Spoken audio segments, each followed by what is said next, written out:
All right. Well, thanks all of you for jumping on. We are recording this so that we can send it out to the rest of our investors who are interested in learning. Some of you have invested with us already, know us already. Ken, this will essentially be your first exposure to us as a fund. And so,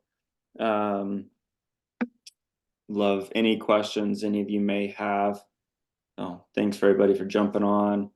I'm going to do a quick, let's see, got a PowerPoint that I'm going to pull up really quick. Let's see. I got to figure out how to start it. And what we'll do is, this will be a pretty,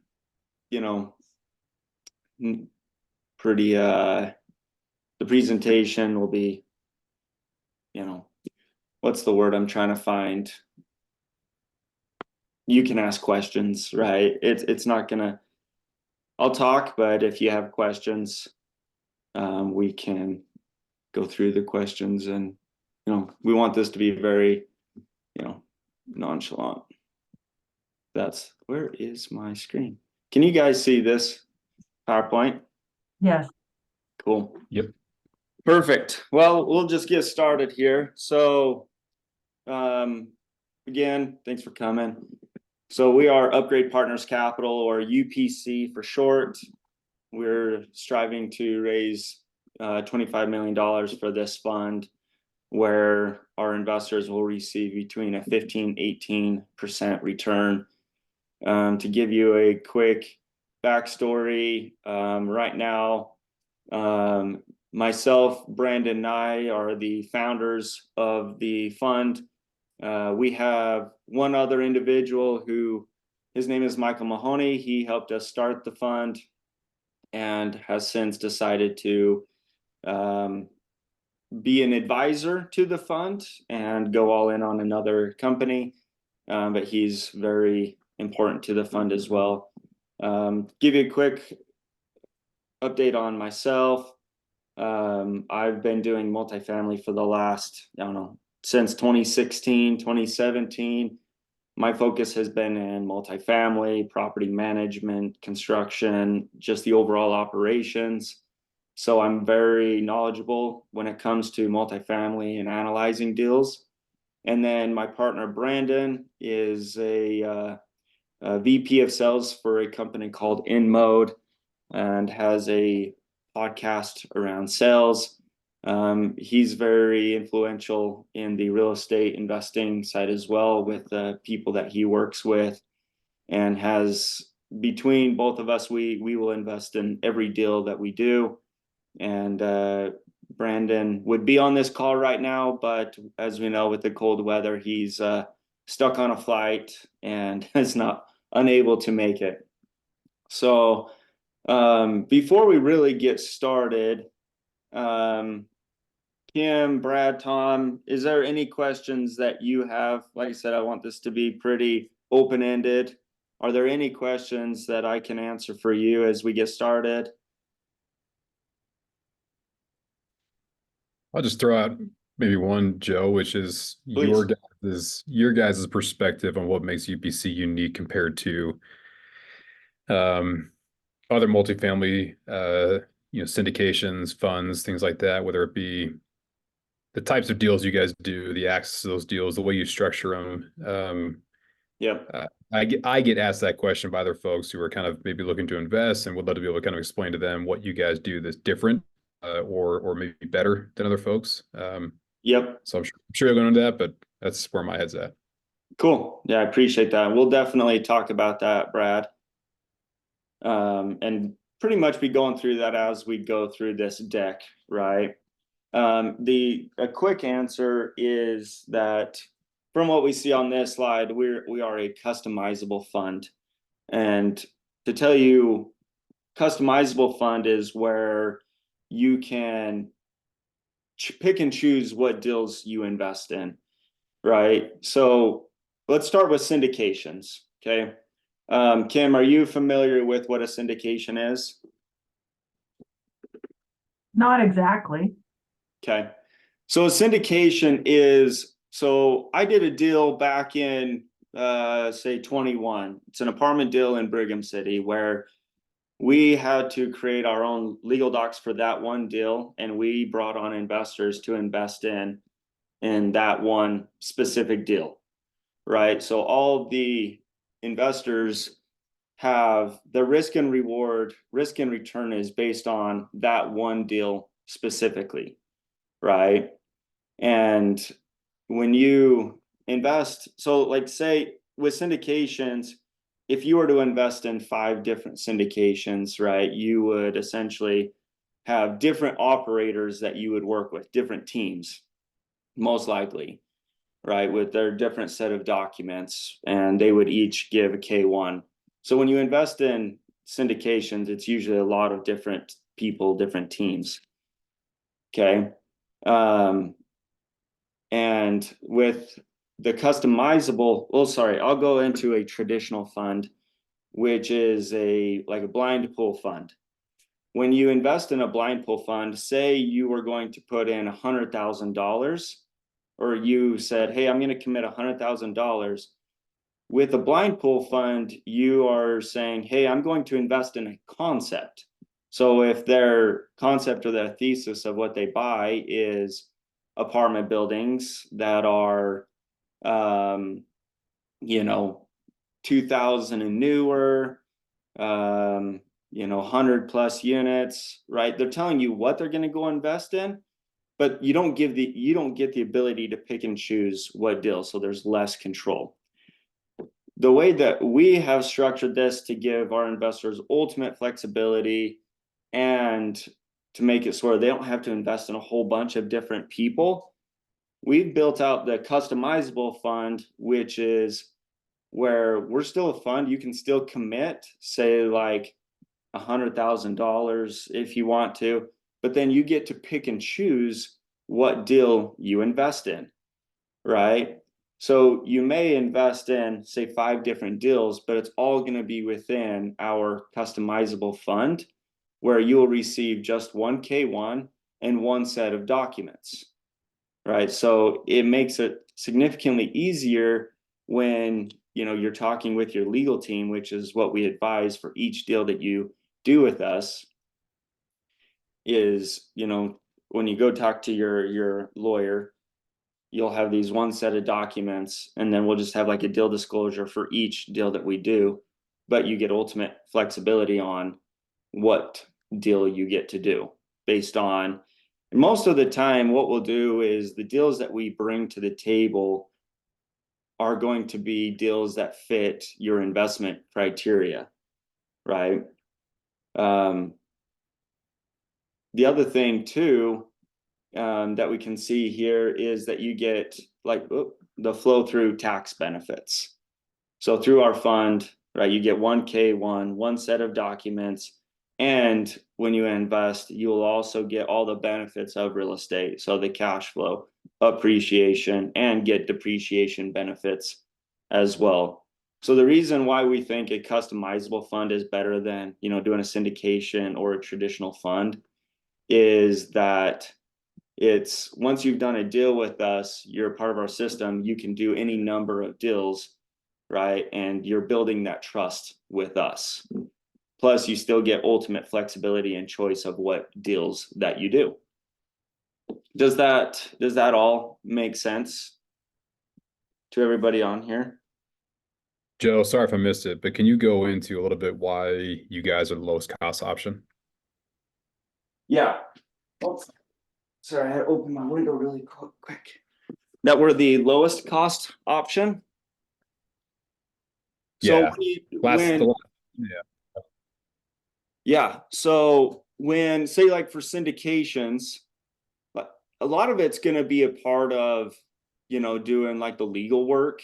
With a syndication, you've got to go and talk to your attorney most likely about every single ppm, right? If you're going to go do 5 different deals, right, with different syndicators, or even if it's the same syndicator each time, you're going to get a new set of ppms. Or a ppm, right, is a private placement memorandum, where that's essentially the legal bible it's like 50 pages long. Right. So that's one of the ways to lower your cost is when you invest in a customizable fund, you got one set of docs. And then what we'll do is for each deal that we'll do is we'll send out a deal disclosure for each of those deals that's only 2 or 3 pages long, stating the different earnings that the investors will receive. And the other reason customizable funds are a lower cost option is it costs us less to implement, and so therefore it's less cost to you as an investor, right? Because we do pass through some of those fund expenses as we do deals, right? So since we're not doing a lot of legal work on each deal, then that's less capital that we would take from your money that you invest and more money that we would deploy in the deal, if that makes sense. It does. Thanks. Okay. Kim or Tom, any other questions from either of you? Yeah, I'm okay. That's good so far. Okay. Just making a note here.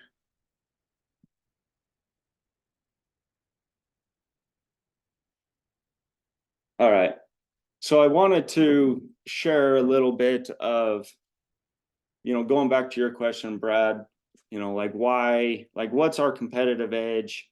And I think one of the biggest things that we're doing right now to have a competitive edge against other investment funds or syndicators or what have you is that right now within our fund structure, we're only doing deals with sponsors who have a lot of experience, right? So we are essentially the how would you say us, is it the concierge, or what is it called when you're like the middleman? I can't remember what the term is called. Essentially, we're the middleman, right? We're building relationships with these sponsors who have really big track records and giving our investors the ability to invest with them. So like Tom, you're an investor in this deal that we did back in May with Rise Oak Creek. The group is called Rise 48. They're based out of Phoenix, and their investment deals are what's called a 506B, which is a they can only take on investors that they have a pre-existing relationship with, right? Where our fund is a 506C, where we can only take on accredited investors, but we have the ability to invest with these sponsors who don't just, they can't take anybody, right? They have to have proof of a pre-existing relationship. So like this deal, the reason why we invested with them is, as you can see right here, this is kind of a cutout of their investor deck, but they have over $2 billion in assets under management now, right? This was back in May when we invested, but they're well over $2 billion. They have their own in-house property management and construction management. They only do deals in Phoenix and Dallas. So when we work with a sponsor, we check multiple boxes to hedge risk for our investors and increase the amount of return, right? So one thing I'll state really quickly is that the purpose for doing this educational series is so that when we send you an investor deck, these are some things that you can look at to be able to discern whether it's a deal you should or should not invest in based on your investment criteria and what you want to see in a deal, right?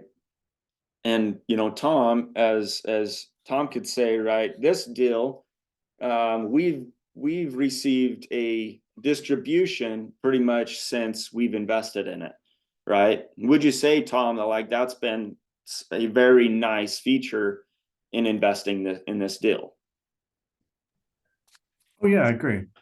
It started almost within months of sign up, and it's consistent every month. Yep. And that's what kind of deals we want to bring to you guys, are deals that create cash flow from the very beginning.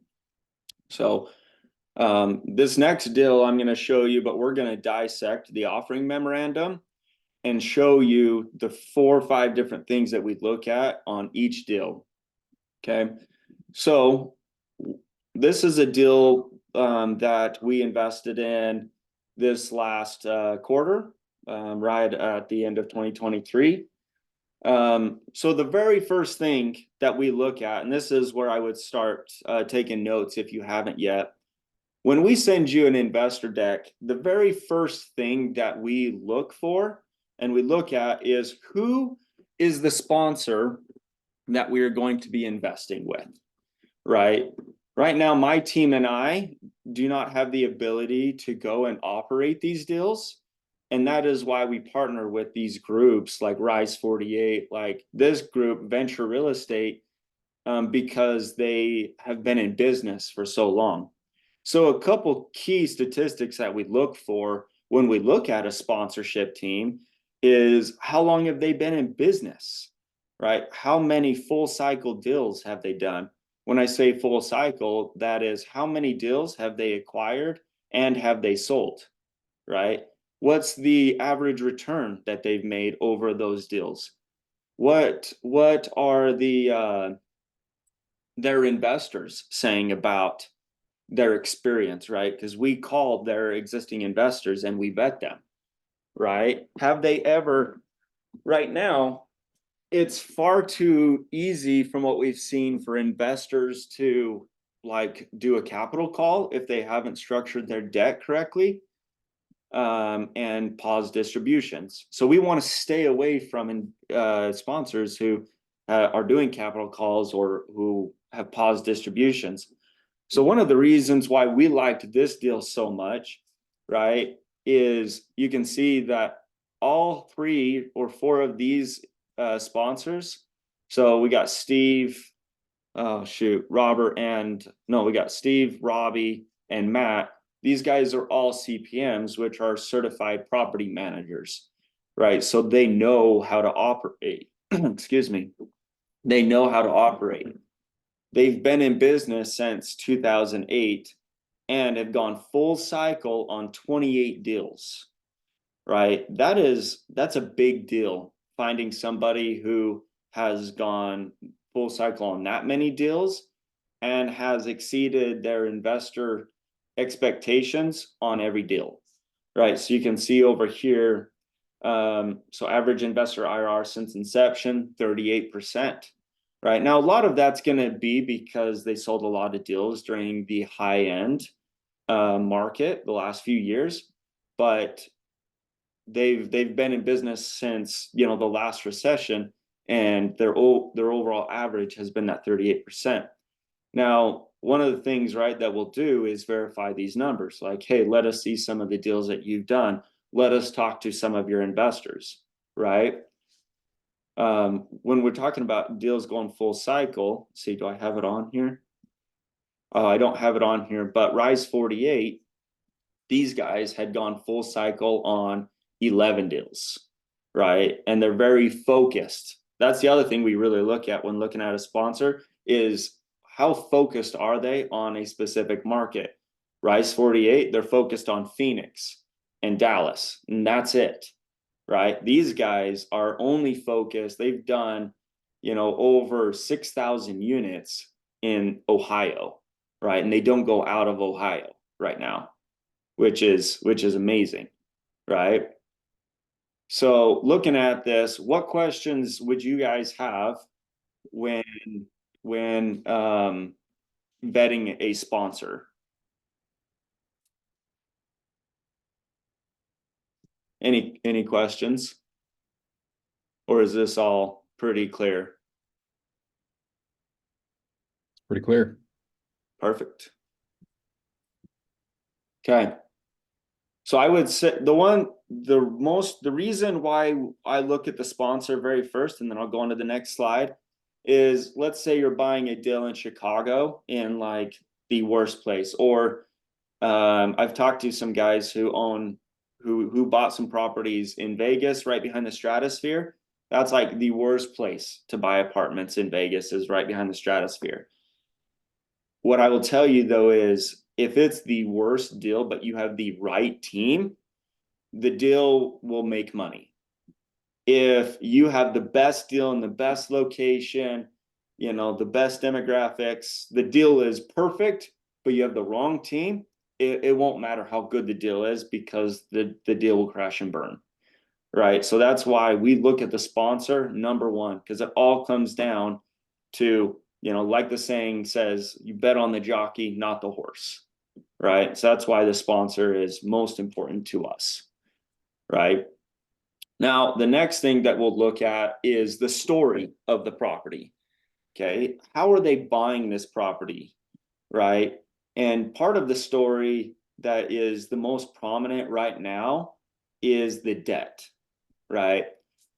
So this deal specifically, why we like this deal so much is, and I'll send everybody this deck, you can go through it and look at these details for yourself. One thing that we really like about this deal, especially in this day and age, right, where interest rates are really high, people or operators are buying, getting deals at like 5 to 7% interest rate for 2 years, and they have to and they're banking on a refinance in 2 years. To us, that's pretty risky right now, right? And we want to provide deals that are as least amount of risk as possible. So on this deal, right, it's a 368 unit, 2 property portfolio. This deal was built in 2001. So part of our criteria is we want to be investing in deals that are 1980s and newer, right? So that there's not as much electrical or plumbing that has to be done. The thing that is so attractive to this deal is on phase one, which is 240 units. You can see here, they're getting it on seller financing, meaning the seller is financing the deal for them. The seller happens to actually be a bank. And so the seller is carrying the note for the buyer at 5% interest, 5% fixed interest for the next 7 years, right? Interest only. That's amazing, because you cannot go get that on the open market right now and have it be for 7 years fixed. Right, that takes a lot of risk out of factor there. Now, phase two, 128 units, they're assuming a loan of 3.6 interest, which is an assumable HUD loan, right, which will be fixed for the next 30 years. So the thing that's pretty cool about this deal is their overall average cost of debt is like, what, 4.5%, right, for the next 7 to 30 years, which you're not gonna find on the market right now.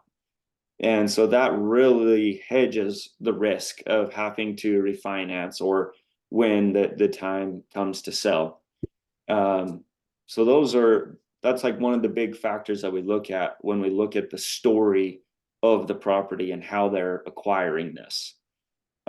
The other part with this deal that we look at is, why is the seller selling, right? Why? Well, in this particular situation, the seller, right, is a bank, and he needed liquidity, and he built this deal, right? So it's a one property owner, and they partnered with a nonprofit for like lower income. So the phase one, the 240 units, was operated as low income, but there's no like low income housing HUD attached to it. So the cool thing about it is this property has already been bought and acquired, they can now bump rents significantly higher than where they currently are. So to hit market rates, they could literally bump rents like $800 per unit. Granted, they're not going to do that. They're going to probably start at between $200-300 because rents are softened a little bit right now, but they have that ability to do it, right? You can see right here below market rents. The current rental rates are between $7,000 and $1,000 a month lower, which is huge in deals like this. So for most of those factors, the year built, the debt that they're getting on it, why the seller is selling, the value add, right, is all part of the story that we look at, right? Any questions on that aspect?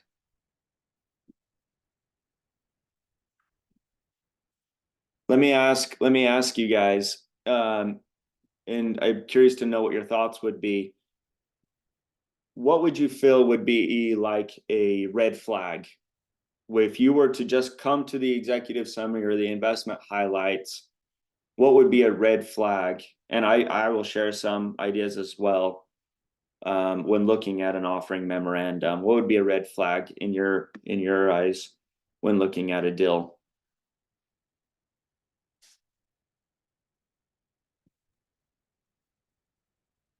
I'll answer for me, Joe. It's usually inflated expectations. If I see returns that look too good to be true, or over a time span that's too good to be true, Yeah. that's So usually like 20% in 2 years. something like that. Yeah, and it can even by just by a few percentage points. But I think marketing decks are designed to sell. Yeah. It's pretty clear when someone's got pie in the sky expectations about what a deal will do. So I'd rather have very tempered conservative expectations than inflated ones meant to just sort of sell a deal, Yeah, I completely agree. And that is, something that's very good to recognize is, looking at knowing where our market is right now, like a deal that we passed on, right? Which I could pull up really quickly, the deck that was a huge red flag is, maybe I will, well, I'm not going to pull it up just for, I don't want to show the company name just to keep their integrity. Next time I'll do that. But the deal that we were considering doing, right, their debt that they were getting was 5.75%. But it was a variable rate for the next 2 years. So they would have to refinance in 2 years. Plus they had pref equity, which is like hard money on apartments. And so for the common equity, which is what we invest in, the returns were like 21% plus, right? And that is similar to what you're talking about, Brad, where the debt was super high, but the return, so it's like a high risk, high return, but their rental projections on how much they were going to be able to increase the rent was out of question. Like it was too aggressive, right? So those are definitely some factors to consider. All right. So the next thing we'll go over really quickly is, looking at the investment summary. You can do some pretty quick calculations here. On this deal, so the calculations we want to go over is first, what are their target returns, right? And then being able to calculate what is their loan to cost or their loan to value. So on this deal, right, they're buying it for 39.475 million. So an equation that you can do is, doing the 39.475 plus 9.45, which comes out to be 48.925 million. Okay. So the equity or the loan amount that they're getting is 21.975 divided by 48 point, I think it was like 9. So you can see that their loan to cost is 45%.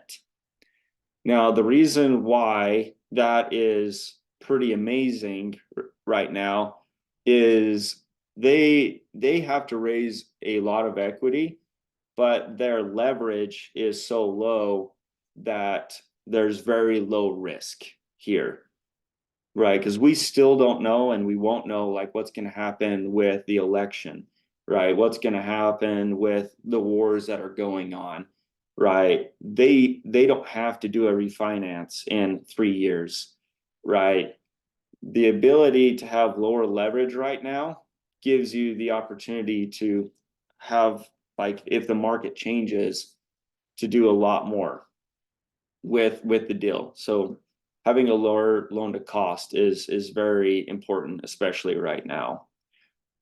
With that though, the trade-off is that since they have to raise more equity, right? They're raising 28.3 million, right? Is that the returns are going to be a little bit lower.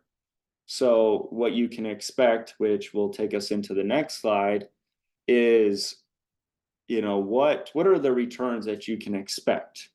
So you can see if you were to invest $100,000 on the conservative side, you're going to make a, you know, what's called a 1.72x multiple. Now, let's see. What I'll do is I'll go over really quickly how you calculate the different ways to look at an investment, right? Because I think, Kim, you had filled out that survey that, if I remember right, you didn't know how to calculate or what IRR, AAR, cash or COC and EMX, right? Yeah, I knew only the IRR, but I wasn't sure. I mean, I could guess at the other ones, but I didn't know for sure. Okay. Yeah, well, let's go over them really quickly. So the IRR on this deal, right, is between the 12 and 15%. So for those of you who don't know what IRR is, it's essentially this calculation right here. So you have your initial investment of $100,000, and it takes into account cash flows each year plus profits off of the back end, right? So on this deal, I don't have it here, but the investors are going to make an 85-15 split, right? So I'm just gonna, let's see, oops, I'm gonna make a note here. So 85-15 split. Make that black. There we go. Okay. So an 85-15 split is where, as net cash flow comes in, investors will receive 85% of all cash flow, right? There will be other deals where you'll receive a preferred return, like the deal that we did back in May was a 7% preferred plus a 70-30 split. So if you invested 100K, you're guaranteed to get at least that 7% return, okay? Whereas this one, you're going to receive 85% of all cash flow that comes in. So going back to the IRR calculation, you can see that in year one, your cash flow is going to be quite a bit less because they're stabilizing the property, right? So it's like 0.5% that year one. Now, I do believe that they will exceed these expectations quite quickly. When looking at the IRR, it takes in, if you were to do it in Excel, it would be a negative $100,000, and you would calculate all of these cash flows plus your profit returns, and it would spit out the return, right? So in this scenario, you could expect to receive a 12 to 15% return on your money. Now, AAR is different in that it does not take into the time value of money. AAR takes into account, so if you were to receive, so you can see right here that cash flow is 31,450. If you were to divide that across 5 years, year one would say, right, it's like 6,000. Let's just do the math really quick. Divided by 5, 6,290. It would say year one, 6,290. Year two, 6,290, right? For each consecutive year plus profits. So it doesn't take into account the time value of money and inflation and appreciation so much, right? So that's why that return is so much higher. Now, the EMX or equity multiple tells you if you were to invest $100,000, and so right here it shows 1.72x, that's the multiple on your $100,000. So you could expect that you will receive close to $72,000 on top of your $100,000 investment. So I believe that on this deal specifically, right, that you will receive between a 1.72 and a 1.95x multiple on this deal, right? And then this deal doesn't have it, but a cash on cash on this deal does not take into account profits off the back end. So essentially the cash on this deal is like year one, 0.5%, year two, 5.7, year three, 7.55, year four, 7.6, right? So if you average that, it's going to come out to be what, call it high sixes probably. So that's what your cash on cash return is going to be year over year. Okay. Any questions on how to calculate your returns, what to look for in an offering memorandum when looking at the returns? What questions would you have?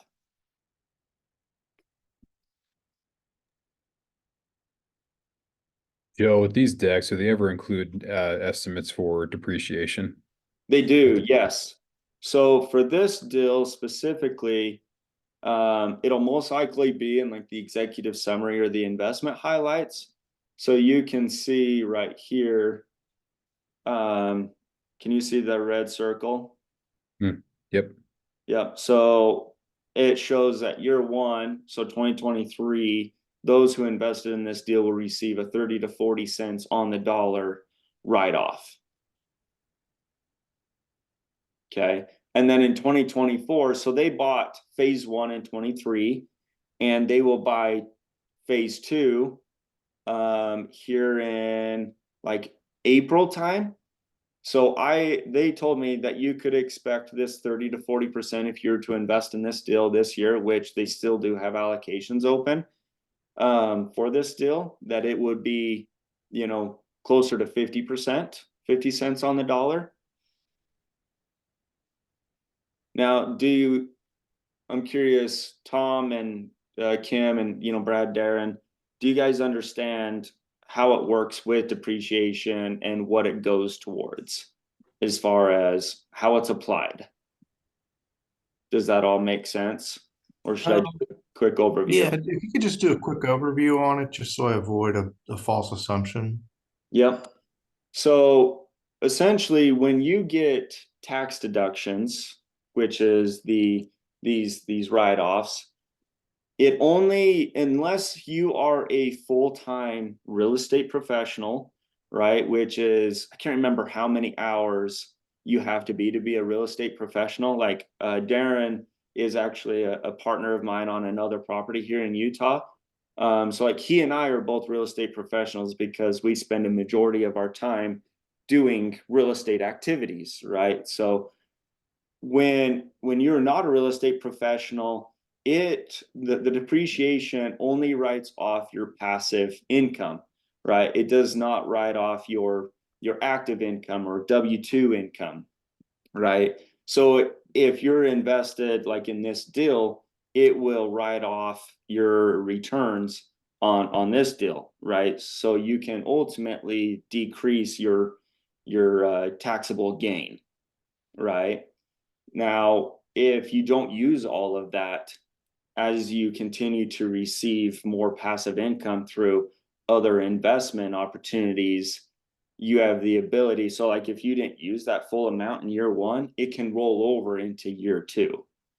Now, I'll give you a piece of advice. It is not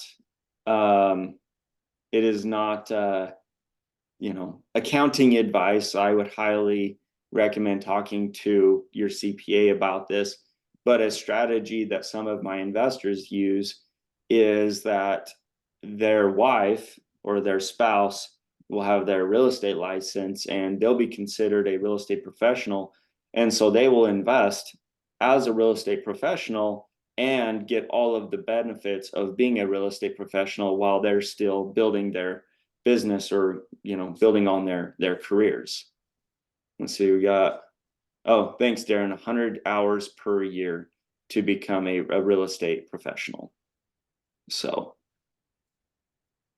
the depreciation really only matters if you have a lot of passive income, which is something that we're all striving to increase, right? Because once you have passive income that exceeds active income, that's when you can really start to look at, retiring or doing, full-time real estate, right? I don't know about you guys, but a lot of the investors that I work with, want to retire as quickly as possible. And so that's how we're able to help build wealth, is through that depreciation, through the appreciation and cash flow of these deals.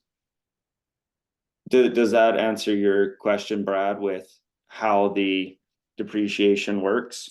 Yes. Yeah.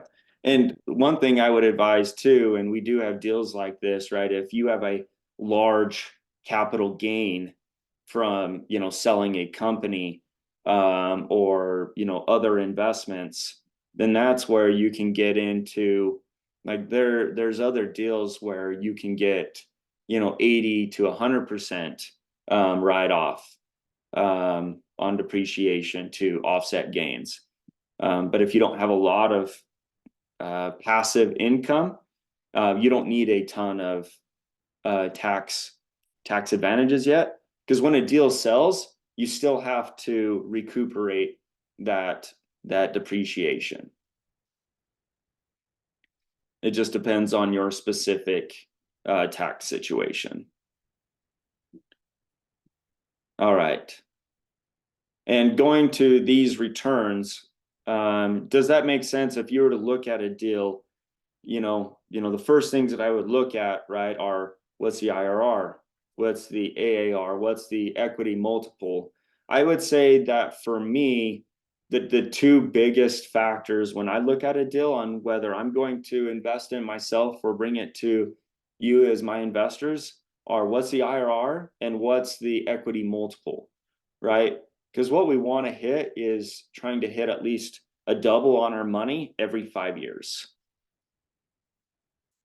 Oh, 750 hours per year. Thanks, Darren. Appreciate that. Again, I'm not an accountant. My wife is, and so I should know that. But those are the two main factors that we look at when doing a deal. Is there any questions right now as far as returns go? If not, we'll go to the next slide. Tom, you got something or no?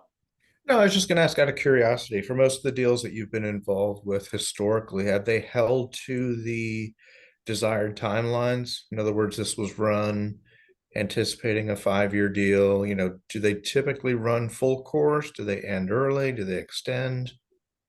Yeah, so I would say that historically, it's a different market today than a lot of the deals that I've been involved in. Most of the deals that I've been involved in to date, was as the market was pretty hot. And so a 5-year deal turned into a 2.5-year deal. There was a lot of deals that exited, much quicker. I would say that my expectation going forward is that you should see deals, especially this one, go, the full 5 years, right? And what they will do on a deal like this specifically, at year 3, they don't have this in the deal specifically, because they don't want to bank on it, right? But at year 3, they plan on looking at the market and saying, hey, can we do a cash out refinance and get 50 to 60% of our investor capital back? They have such low leverage on this deal that they could get, 50 to 60% of your investment back, and you could still hold the same position in the deal as if you had, the whole amount in the deal. So I would say going forward, Tom, expect the deals to go the full term that is presented, and be pleasantly surprised if they do sell earlier, right? Just where the state of the market is right now. And what we're looking at more right now is doing more legacy type properties. I've had a couple conversations like with Darren too, where, every 5 years, if a deal is selling every 5 years, you've got to do a 1031 or whatnot to be able to roll into the next deal and to roll that capital gain forward, right? One of the things that we're starting to look at is with legacy properties is, hey, what if we did a 20-year deal, right? Where they refinanced every 5 years. And so maybe by year 7, you were completely 100% paid back, but you still held roughly the same position in the deal for the next 10 to 13 years, right? That is a couple of deals that we're looking at right now. So does that kind of answer your question, Tom? Yes, it does. Thank you. Yeah, of course. Now, I know we're getting close to the end of the hour. One of the last things that I want to mention is, with the team, with the story, with the return projections, one of the last things that I'll look at, because I want those other boxes checked, is the location of the property, right? We will look at the city specifically. We'll look at the neighborhood, all the way down to the neighborhood of where this property is. And we will look at what are the jobs in the area, what is the median income, the property value, right? Is the population, is it growing? Are there jobs coming in, right? What's the crime? So just getting to the end of this, the location is, I would say, just as important as all of these other factors. Let's see, we got somebody in the chat. School rating in the area is important to me. Yeah, totally agree with you on that, Kim. And that is one of the things that we will look at as well, is, the schools that are in the area and what are the reviews. So do you want to expand on that, Kim? What things with the school rating you specifically like to look at? I just think that it's a lot better for attracting better tenants and also for the resale value. Yeah. Yep. Completely agree with you on that. Okay.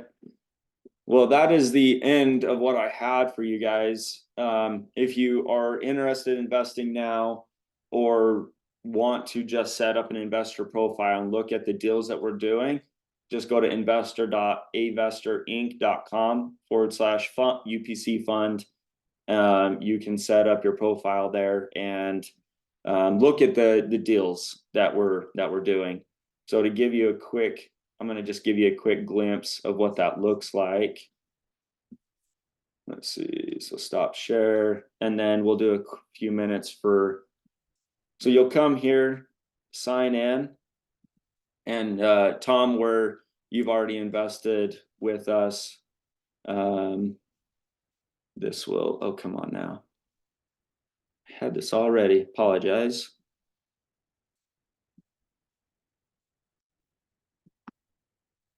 Well, I'll just log into my own portal and show you what it looks like from the investor side. And it's not wanting to play with me today.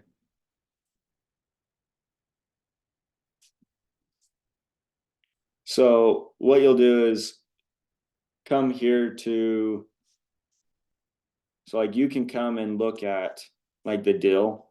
So this is essentially what it'll look like when you create a profile. You'll come on here and you can see all of these different details. And one of the things that when we're presenting an offer to our investors, we want to give as much information. So I hope that from what we talked about today, you could come here and look and say, okay, what's the story of the property, right? What are the details, right? This is more of the story. What are the risks? What are the factors, right? and look at all of these different aspects of what we look at when looking at an investment. Let's see, can you put that URL in chat? Yep, I will. Let me do that really quick. Okay, so as I am pulling up this link, what questions do you guys have? I'm an open book.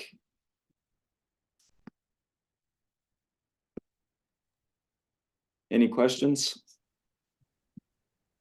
Joe, I know I said right now you said your fund is aimed at accredited investors, which makes sense. Yep. For non-accredited investors, are there ways they can either partner with accredited investors, structure legal entities, that way? Have you thought of ways you can include more of those non-accredited investors in a way that still allows them to invest in these deals? Yes, for sure. So what we want to do is, if you're a non-accredited investor, let's jump on a call and figure out like how close you are. And I want to work with you on being able to get that accreditation status as quickly as possible, right? As a recap, to become accredited, you have to have $1 million net worth, not including your personal residence. Or if you file your taxes by yourself, it's $200,000 gross a year for the last 2 years. If you file it jointly, it's 300,000 gross. So we can strategize on how to help you become accredited. But what we'll do is, since I have so like venture real estate company, right? Since I am building a relationship with them, what I will do is, if you wanted to jump into a deal with them, right, I will make an introduction now to them, right? Because, right, they only take non-accredited, or they're a 506B, so they can only invest with people they have a pre-existing relationship with. So if you wanted to get on some of the deals we're doing, but you're not accredited, you can't invest through my fund, but I'm still happy to make the connection with some of these sponsors that I'm working with to help you build that pre-existing relationship with them so that you can invest with them, right? The biggest thing that I would want to make sure is that you are in a financial position to be able to do so, and know that there's risk in all things, right? If you were to invest 50K or 100K, you need to know, right, that like anything else in investing, like there's no guarantees, right?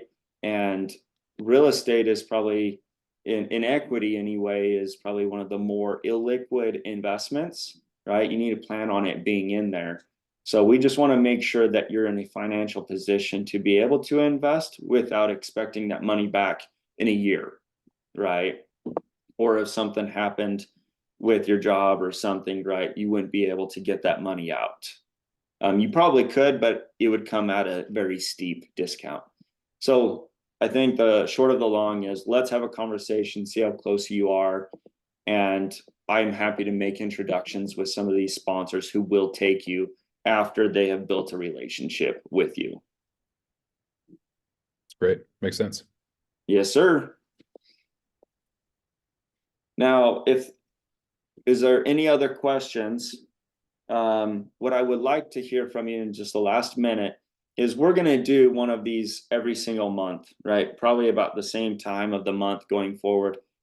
What would you guys like to learn going forward? What would you like to see from me that I can do to help you become best educated in what we're doing, looking at deals? Like, love to hear some ideas on what you guys want. Joe, I'd love to maybe see some deals that you've been involved with, both kind of good, bad, and ugly. Okay. You've done several, and I think it's helpful to. Sure, everybody wants an average 18-20% return per year, but as someone who's been doing this a while, I think it's interesting to kind of see the different deals you've done, where those pitfalls have been, and just get a maybe more realistic view of what these deals can be. Yep. Okay. Awesome. I can do that.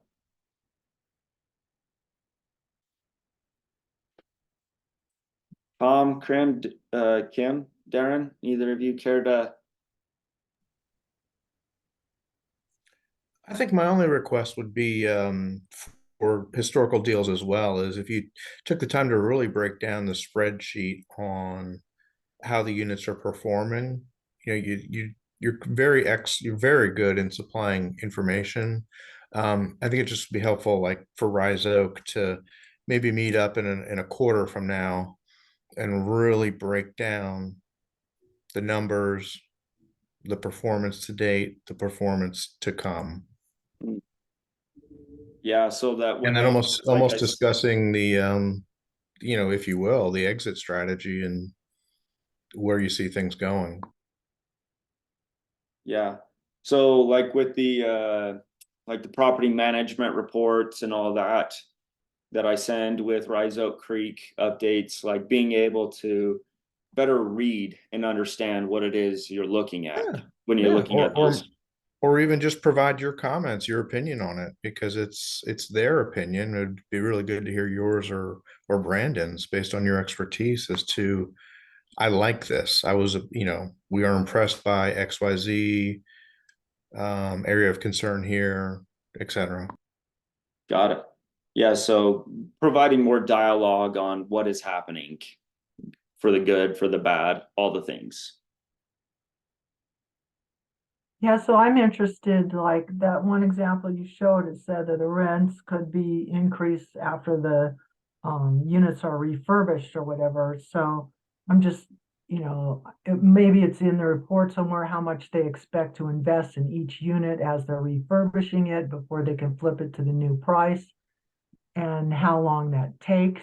They probably have teams that they're used to working with, and they have an expectation they do X number of units in whatever time period. So that's the kind of thing I'd be interested in also. Yeah. Yeah. So essentially the short of the long with that is what's the business plan? How much are they putting into renovations? What's the return on those renovations and rent bumps that they could expect? And, what are the maybe two, what's the market stating? Like what are the market KPIs on a similar product based on their renovations? Is that similar to what you're saying? Yeah. Okay. Awesome. Great. Darren, you have anything?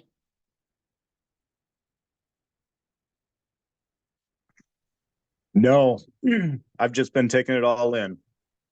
Sweet. Okay.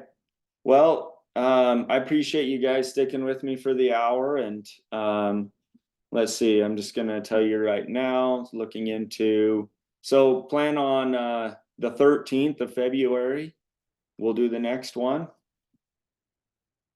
So plan on that. And appreciate you all for jumping on. Thank you, Joe. Appreciate it. Of course. We'll talk soon. Okay.